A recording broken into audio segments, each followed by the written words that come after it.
Hello my viewers and welcome back to my channel. Now, the 2024 presidential election has left many Americans reeling, especially with Donald Trump's victory. One of the most pressing concerns is the potential impact of Project 2025, a plan that could have far-reaching consequences for various aspects of American life. Now, this is not something new. We've been talking about this even before the elections, and now it's happening. We're talking about reproductive freedom under threat. Many are worried about the erosion of reproductive rights, particularly with the potential reversal of Roe v. Wade. The prospect of losing autonomy over one's own body is daunting. Education in jeopardy. Project 2025 proposes abolishing the Department of Education, which would end Title I Education Fund. Now, this would deprive 25 million students of critical resources, affecting over 110,000 children in Ohio and putting nearly 7,000 teaching jobs at risk. Childcare and early education. The elimination of Head Start, a vital program providing equal access to preschool for low-income children, is another concern. Now, this would exacerbate existing disparities in education and opportunities. Now, as people share their concerns and fears, it's clear that the implications of Project 2025 are profound. So with that said, let's take a look at these videos as different people share their thoughts and how Project 2025 is going to impact each and every American. Let's take a look at the videos. I'll be right back. So Project 2025 is a governing document, and this is how it would impact you. Let's start with reproductive freedom. It calls for a nationwide surveillance system to monitor all pregnancies.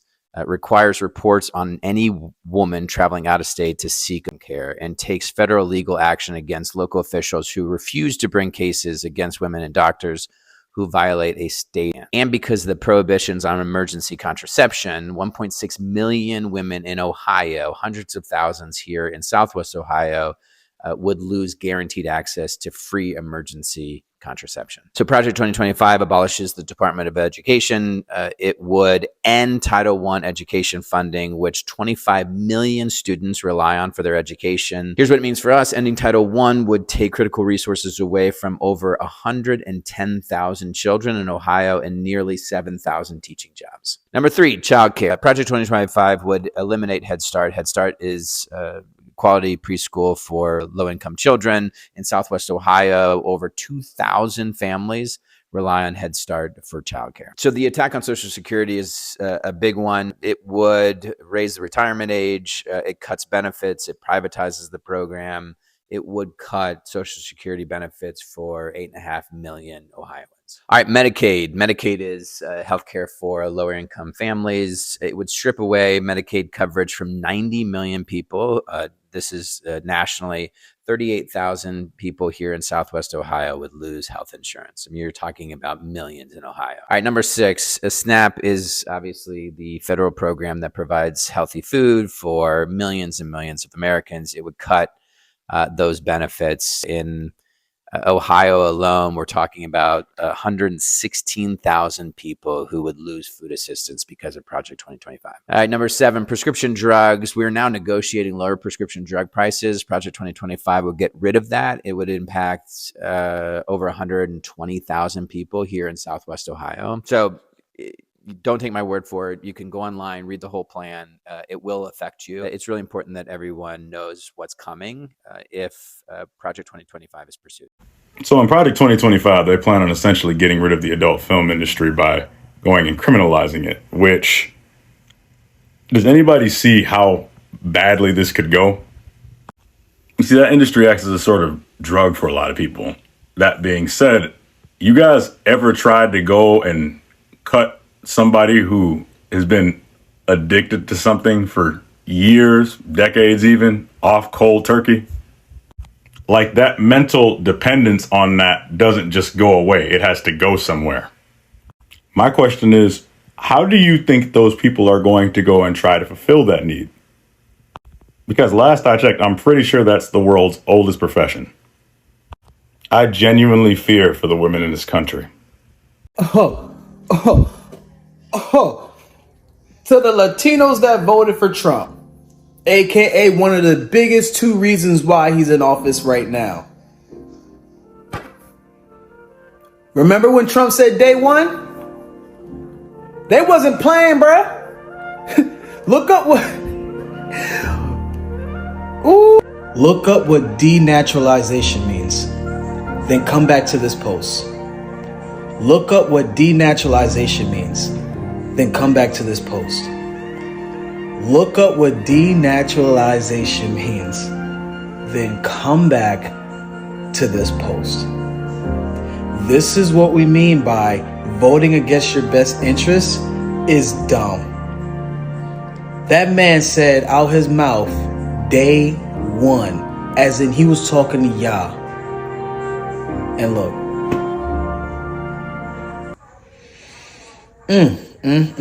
That proximity to whiteness is a drug, ain't it? Project 2025 calls for the wholesale abandonment of protections for the LGBTQIA+ community. It would eliminate protections for them. Rachel Maddow is going to read what Project 2025 explicitly says in black and white. The Department of Health and Human Services should issue a general statement of policy specifying that it will not enforce any prohibition on orientation and gender identity discrimination. Rescind regulations prohibiting discrimination on the basis of orientation, gender identity, transgender status, and characteristics. This starts with deleting the terms orientation and gender identity, diversity, equity, and inclusion. Entrance criteria for military service and specific occupational career fields at the Defense Department should be based on the needs of those positions. Exceptions should be removed for individuals who are already predisposed to require medical treatment, for example, HIV positive or suffering from gender dysphoria. Those with gender dysphoria should be expelled from military service. Defined under Title IX to mean only biological recognized at birth. Reverse policies that allow transgender individuals to serve in the military. Project 2025 will devastate every inclusive community by making it no longer illegal to discriminate. It seeks to enforce heterosexuality as the only permissible human expression of gender and sexuality. It will eliminate all protections for any who differ from this traditional norm. It will abolish laws protecting LGBTQIA+ community members from discrimination. And it demands that the government stop enforcing current laws prohibiting discrimination. That is Project 2025. Immediately after winning the election, Republicans are now admitting that Project 2025 was the agenda all along. Convicted felon and President-elect Donald Trump took great pains during his campaign to distance himself from Project 2025, despite the fact that he has close ties to 140 of the authors of the plan. But now that he has won, his allies, supporters are openly celebrating that Project 2025 is on the way. And what is in Project 2025? They want to end no-fault divorce, total ban on outlawing contraception, tax breaks for big corporations and the wealthiest among us, higher taxes for us regular people, eliminate unions and worker protection, raise the retirement age, cut Social Security, cut Medicare, end the Affordable Care Act, teach Christian religious ways in public schools, ban African American and gender studies, ban books and any sort of curriculum about slavery, ending climate protections, more drilling, deregulate big businesses and the oil industry, end marriage equality. This is an attack on our fundamental human rights. And anyone who believed Trump when he said that he had nothing to do with Project 2025, why would you believe someone who has literally been convicted of felony levels of fraud? Fraud is lying. That's what he does. We read through all 900 pages of Project 2025 so you don't have to. Here's the most important things you need to know in 90 seconds. You probably have heard about Project 2025, the well-funded effort by the Heritage Foundation and more than 100 other organizations to enable a future anti-democratic presidential administration to take swift, far-right action that would take our country backward. A key part of that effort is this 900-page public playbook called the Mandate for Leadership that has detailed policy recommendations for how to cut wages for working people, dismantle social safety net programs, reverse decades of progress for civil rights, redefine the way our society operates, and undermine our economy. Even more concerningly, a lot of what they propose would be done by the president and the executive branch alone without waiting for congressional approval. While many of these plans are unlawful, winning in the courts is not guaranteed. That's why we've put together the People's Guide to Project 2025, a first-of-its-kind resource to help all of us to learn more about these threats and fight back. Our guide focuses specifically on threats that could be carried out by an anti-democratic president and their administration, and describes the ways they would harm millions of workers, stop efforts to lower drug prices, restrict access to medication, and so much more. To read the report, visit our website at democracyforward.org/project2025, and make sure to follow us here as we continue to break down Project 2025 and the threats it poses to people across the country. So Donald Trump will be our next president, and as an educator, this is very scary to me for one of many reasons, so let's talk about it. I think a lot of people have been hearing about Project 2025 but don't exactly know what that means for us. So I'm going to specifically talk about in education how that will be affecting us, since I am a kindergarten teacher. So really one of the big things is that Trump wants to get rid of the Department of Education, and that within itself has a lot of layers to it. So if there's no Department of Education, that means all the control will just go to the states. So local state governments will be the ones who are in charge of deciphering what goes on in schools, the curriculum, the funding. And this is harmful for one of many reasons. So schools that don't have a lot of funding or in low-income areas are usually known as Title I schools. The Department of Education is basically what is helping Title I schools get funded. So no Department of Education, no funding for Title I schools. And that's why you probably heard things about like free lunches not being accessible for these students. So obviously these different resources that the department is funding for low-income students will not exist. And this also goes for students with disabilities. That's why there's the IDEA, which is Individuals with Disabilities Education Act, I believe that's what it stands for. The funding for that would come from the Department of Education.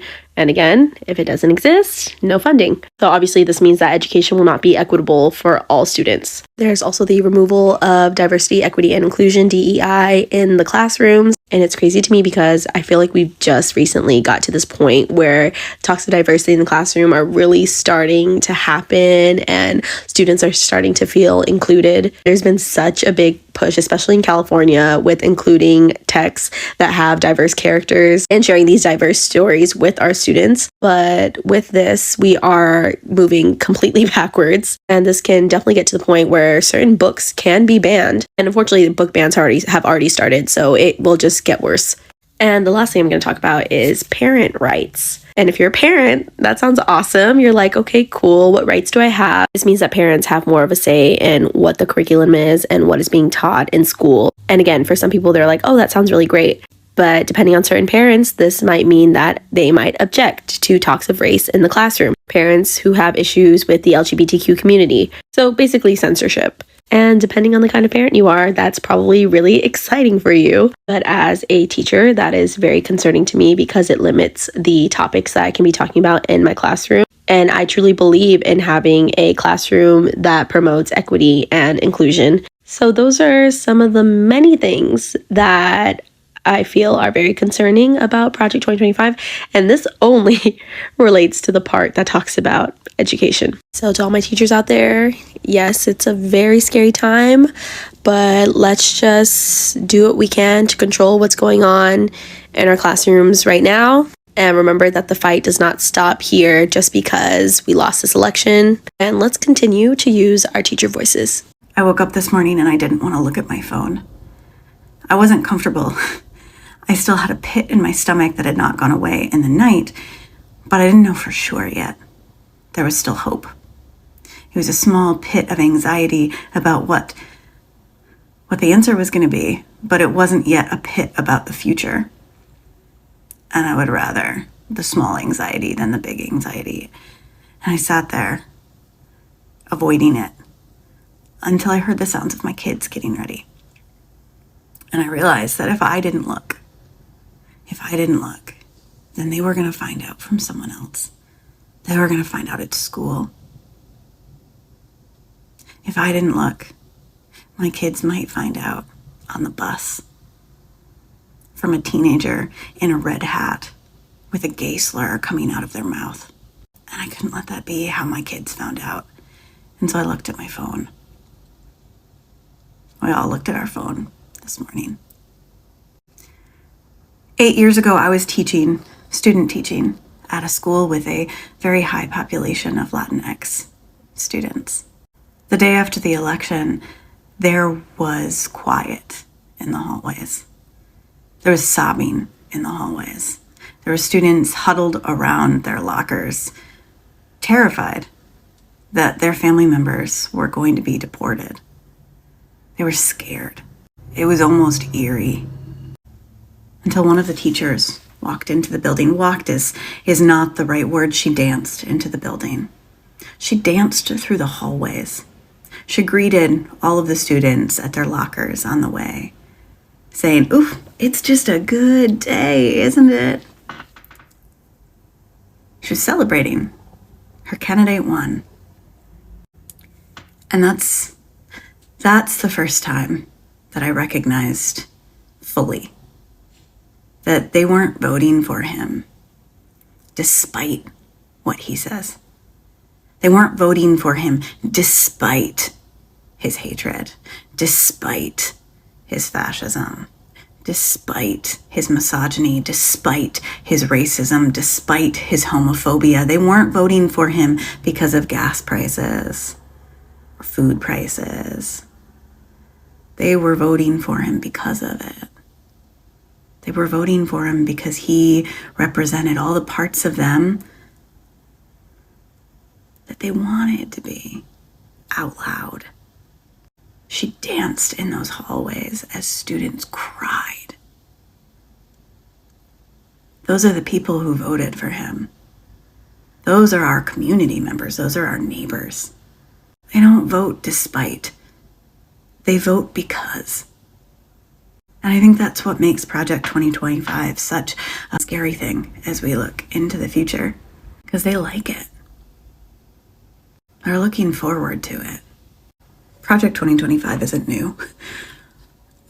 Churches have been preaching this stuff, have been pushing for this stuff for decades before Trump came in office. Christians have been blaming the revolution and the civil rights movement and feminism for decades. They've hated it.